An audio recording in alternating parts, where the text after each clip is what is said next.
جب امام حسین علیہ السلام پر یزید کی بیعت کا دباؤ ڈالا گیا اور آپ کے لیے مدینہ کی زمین تنگ کر دی گئی، اب یا تو آپ یزید کی بیعت کر لیتے یا پھر مدینہ چھوڑ دیتے۔ جو باتیں یزید امام حسین علیہ السلام سے منوانا چاہتا تھا وہ سراسر غیر اخلاقی اور غیر شرعی تھی۔ آپ یزید کے کردار سے بھی بخوبی واقف تھے، اس لیے آپ ہرگز اس کی بیعت نہیں کر سکتے تھے، کیونکہ اس طرح دین اسلام کی بقا ممکن نہیں تھی۔ آپ نے یزید کی بیعت سے صاف صاف انکار کر دیا اور آپ کو مدینہ چھوڑنا پڑا۔ اس سفر کا ارادہ آپ نے 28 رجب سن 60 ہجری کو کیا۔ آپ روضہ رسول پر گئے، اپنے نانا کو آخری سلام کیا، گویا اس سخت مشکل وقت میں اپنی کیفیت اپنے نانا سے بیان کی۔ پھر امام حسین علیہ السلام نے قبر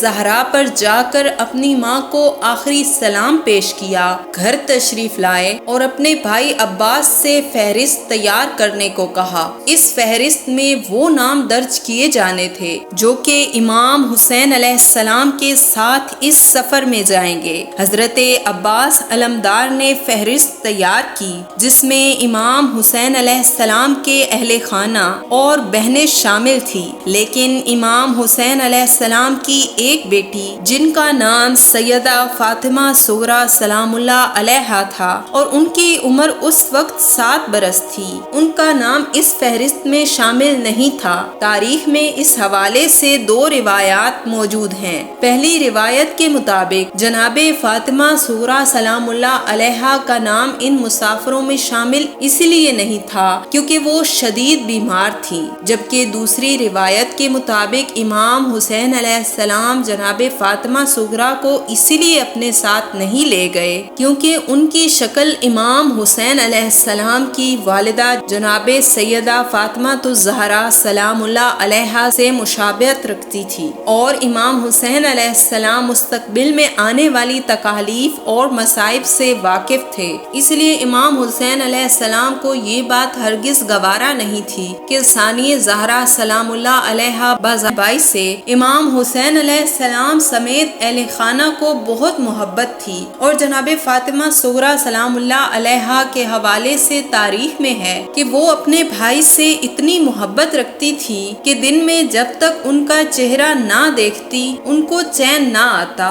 یقیناً مدینہ سے رخصت کے وقت امام حسین علیہ السلام، جناب علی اکبر اور اہل بیت سمیت سب کے لیے مشکل تھا کہ ان کو مدینہ چھوڑ کر جائیں، لیکن اس سے بھی زیادہ مشکل تھا جناب فاطمہ صغریٰ کو اس بات سے آگاہ کرنا کہ وہ اس سفر میں اپنے اہل خانہ کے ساتھ نہیں ہوں گی۔ اب جب مدینہ سے اہل بیت کا یہ قافلہ اپنے ساز و سامان سمیت تیار ہوا تو تاریخ میں ملتا ہے کہ جناب فاطمہ صغریٰ سلام اللہ علیہا نے بھی اپنی تیاری کی، اور بعض روایات کے مطابق تو وہ محمل میں سوار بھی ہوئی تھی۔ تب امام حسین علیہ السلام نے بیٹی کو اپنے ارادے سے آگاہ کیا۔ جناب فاطمہ صغریٰ سلام اللہ علیہا بھلا اپنے بابا کے حکم سے کیسے انکار کر سکتی تھی، اس لیے وہ مدینہ رہنے پر راضی ہو گئی۔ یہ وقت یقیناً دونوں باپ بیٹی کے لیے آسان نہیں تھا، لیکن جناب فاطمہ صغریٰ باپ کی رضا پر راضی، جبکہ امام حسین علیہ السلام اللہ کی رضا پر راضی ہو گئے، لہٰذا 40 حویلیوں کی چابیاں جناب فاطمہ صغریٰ کے حوالے کر دی گئی۔ ایک ایک بی بی آتی اور چابیاں جناب صغریٰ کے حوالے کرتی اور سینے سے لگا کر خدا حافظ کہتی۔ امام حسین علیہ السلام نے جناب فاطمہ صغریٰ کو ام المومنین جناب ام سلمہ اور جناب ام البنین جو کہ حضرت عباس کی والدہ تھی کے حوالے کیا اور خود بیٹی سے رخصت لی، بیٹی کو سینے سے لگایا اور بیٹی کا سر چوما۔ اس وقت بی بی نے فرمایا، بابا آپ ساتھ نہیں لے جا رہے ہیں، میں آپ کی رضا پر راضی ہوں، لیکن بابا جب میرے بھائی علی اکبر کی شادی کرنا تو مجھے ضرور بلوانا۔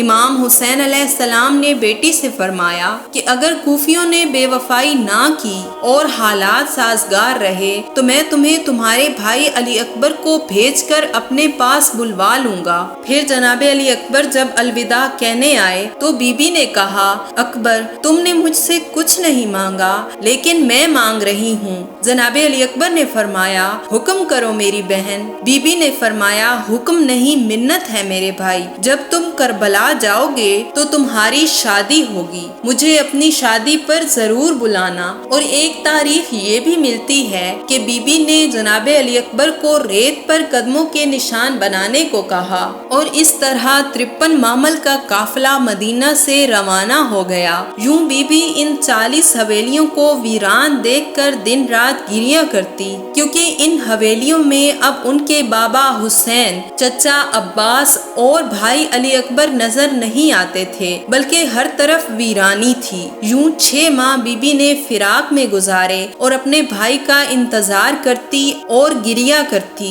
جو قافلہ گزرتا یہی امید رکھتی کہ شاید کچھ خبر مل سکے۔ آخر کار آپ نے اپنے بابا کے نام ایک خط لکھا جو کہ 10 محرم کے دن امام حسین علیہ السلام تک تب پہنچا جب حضرت عباس کے بازو کٹ چکے تھے، جناب علی اصغر کی گردن پر تیر چل چکا تھا اور جناب علی اکبر کے سینے میں برچھی توڑی جا چکی تھی۔